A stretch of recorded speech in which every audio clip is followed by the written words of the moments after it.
السلام علیکم ورحمۃ اللہ۔ بہت سارے نوجوانوں کے یہ الفاظ کہ اے کاش میں اپنی بیوی کو طلاق نہ دیتا تو کتنا اچھا ہوتا، اے کاش میں اپنی بیوی کو یہ الفاظ نہ کہتا تو کتنا اچھا ہوتا۔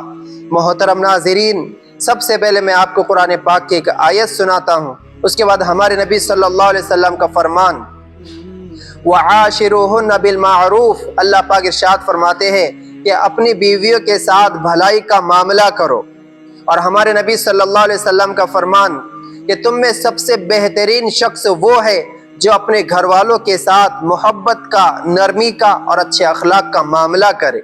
لیکن آج افسوس کی بات، ذرا سی بات پر شوہر اور بیوی میں جھگڑے ہوتے ہیں، گالی گلوج ہوتے ہیں، اور اپنے مائکے شوہر اپنی بیوی کو بھیج دیتا ہے، اور کبھی کبھار تو غصے کی حالت میں اللہ حفاظت فرمائے یہ الفاظ بھی کہہ دیتا ہے کہ جا میں نے تجھے طلاق دے دیا، جا میں نے تجھے 3 طلاق دے دیے۔ اللہ اکبر!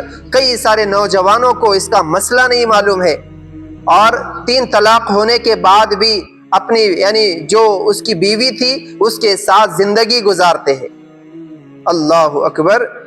میں اس ٹاپک پر اور اس عنوان پر چند چیزیں آپ کو بتانے کی کوشش کروں گا۔ اللہ کی ذات سے امید اللہ پاک ہم سب کو سمجھنے کی توفیق نصیب فرمائے، آمین لکھنے کی کوشش کرے۔ محترم ناظرین، سب سے پہلے شوہر اور بیوی کو چاہیے کہ محبت سے رہے، آپس میں محبت ہو، اتفاق ہو۔ اگر کبھی کبھار شوہر اور بیوی میں کچھ 19-20 ہو جائے، کبھی شوہر کو غصہ آ جائے تو بیوی کو چاہیے کہ وہ خاموش ہو جائے، اور بیوی کو غصہ آئے تو شوہر کو چاہیے کہ وہ خاموش ہو جائے۔ یہ چیزیں ہمیں اسلام سکھاتا ہے۔ محترم ناظرین، ایک بزرگ سے پوچھا گیا کہ آپ کی زندگی کا کیا معاملہ ہے، تو انہوں نے کہا کہ میرے اور میرے بیوی کے درمیان کبھی کوئی جھگڑا نہیں ہوتا، ہم کبھی ایک دوسرے سے جھگڑتے نہیں ہیں۔ تو پوچھا کہ کیا وجہ ہے؟ کہا کہ جب میری بیوی کو کبھی کبھار غصہ آ جاتا ہے تو میں خاموش ہو جاتا ہوں، اور اگر کبھی مجھے غصہ آ جاتا ہے تو میری بیوی خاموش ہو جاتی ہے۔ لیکن آج افسوس کی بات، شوہر کو غصہ آتا ہے تو بیوی اس سے زیادہ غصے میں آ جاتی ہے، بیوی کو غصہ آتا ہے کسی وجہ سے تو شوہر اس سے زیادہ غصہ ہو جاتا ہے، اس وجہ سے معاملہ بگڑ جاتا ہے۔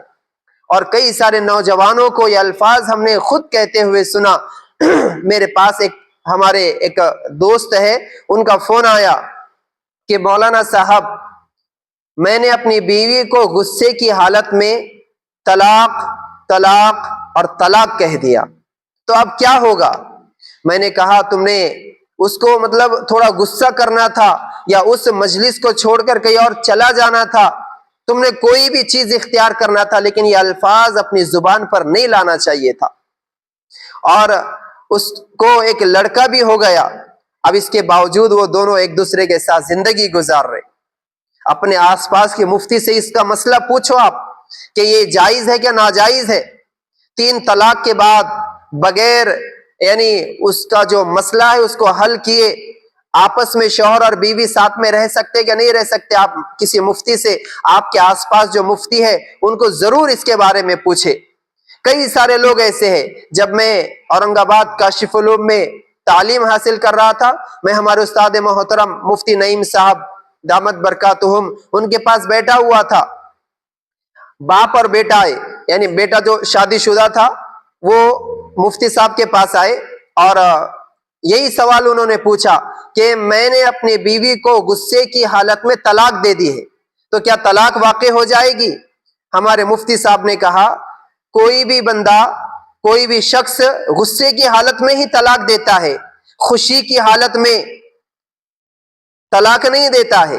لیکن اس کے باوجود ایک بات یاد رکھے کہ نبی علیہ الصلوۃ والسلام کا فرمان ثلاثن جدہن جد وہزلہن جد، نبی علیہ الصلوۃ والسلام کا فرمان ہے 3 چیز ایسی ہے بندہ اس کو مذاق میں بھی کر لے تو بھی ہو جاتی ہے، اور سیریس ہو کر بھی کرے تب بھی ہو جاتی ہے، حقیقت میں بھی ہو جاتی ہے۔ اور نبی علیہ السلام نے فرمایا النکاح، نمبر 1 شادی، نکاح۔ اگر کسی سے کہا کہ میں آپ کو اپنی زوجیت میں لیتا ہوں، اس نے کہا کہ ٹھیک ہے میں اپنے آپ کو تمہاری زوجیت میں دیتی ہوں، یہ ہو گیا نکاح۔ 2 گواہ اگر ہو گئے وہاں پر یہ نکاح ہو گیا، چاہے انہوں نے مذاق میں ہی کہا ہو یا حقیقت میں کہا ہو۔ دوسرا جو یہ ہے، دوسری جو بات ہے وہ یہ ہے طلاق۔ کسی نے مذاق میں بھی اپنی بیوی کو کہا کہ میں نے تجھے طلاق دے دیا، مذاق میں بھی اگر اس نے بول دیا اپنی بیوی کو تو بھی اس کی طلاق واقع ہو جاتی ہے۔ اور اسی طرح تیسرا ہے رجوع کرنا، یہ بھی اگر کسی نے سیریسلی کر لیا رجوع یا پھر مذاق میں کر لیا تو بھی رجوع ہو جاتا ہے۔ یا پھر رجوع کے علاوہ ایک بات اور یہ بھی ہے والعتق، کہ کیا کرنا، اپنے غلام کو آزاد کر دینا۔ خیر، تو مجھے آج جو بات کرنا ہے وہ طلاق کے اوپر کرنا ہے۔ تو بہت سارے نوجوان غصے میں آ کر، جوش میں آ کر یہ الفاظ اپنی بیوی کو کہہ دیتے ہیں کہ جا میں نے تجھے طلاق دے دی۔ اگر کوئی یہ مذاق میں بھی الفاظ کہتا ہے یا حقیقت میں بھی کہتا ہے تو طلاق واقع ہو جاتی ہے۔ اس لیے ان الفاظ کو زبان پر لانے سے بچنا چاہیے، ان الفاظ کو زبان پر لانے سے بچنا چاہیے۔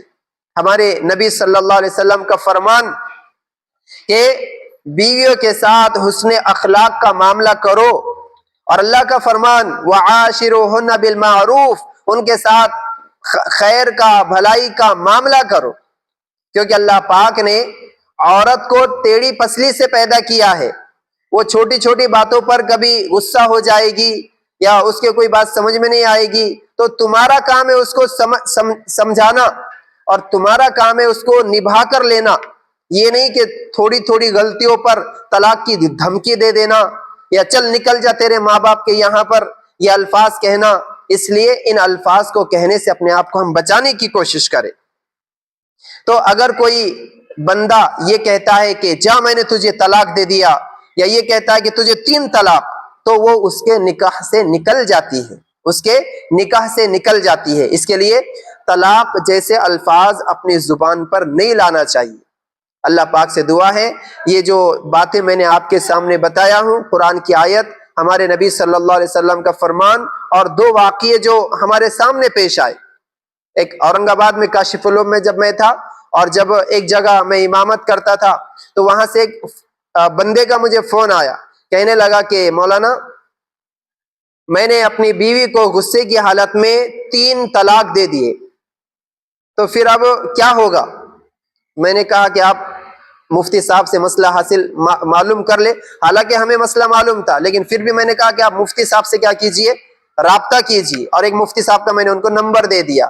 اس لیے طلاق جیسے الفاظ زبان پر نہیں لانا چاہیے، طلاق کہنے سے طلاق واقع ہو جاتی ہے۔ اللہ پاک ہم سب کی حفاظت فرمائے، آپس میں پیار، محبت، اتحاد، اتفاق، اللہ کی رحمت والی زندگی گزارنے کی توفیق نصیب فرمائے۔ اگر ان جیسے ویڈیوز اگر آپ دیکھنا چاہتے ہیں جس میں دینی اعتبار سے معلومات ہو، مسائل ہو اور نماز کے طریقے ہو، اگر آپ دیکھنا چاہتے ہیں تو ہمارا جو چینل ہے اصلاحی بیان، اس کو سبسکرائب کریں اور ویڈیو کو لائک کریں، اور آپ کے دوست احباب میں اس ویڈیو کو شیئر کرنے کی کوشش کریں تاکہ ان جیسی غلطیوں سے وہ بچنے کی کوشش کرے۔ اللہ پاک ہم سب کو عمل کی توفیق نصیب فرمائے، آمین۔ وآخر دعوانا ان الحمد للہ رب العالمین۔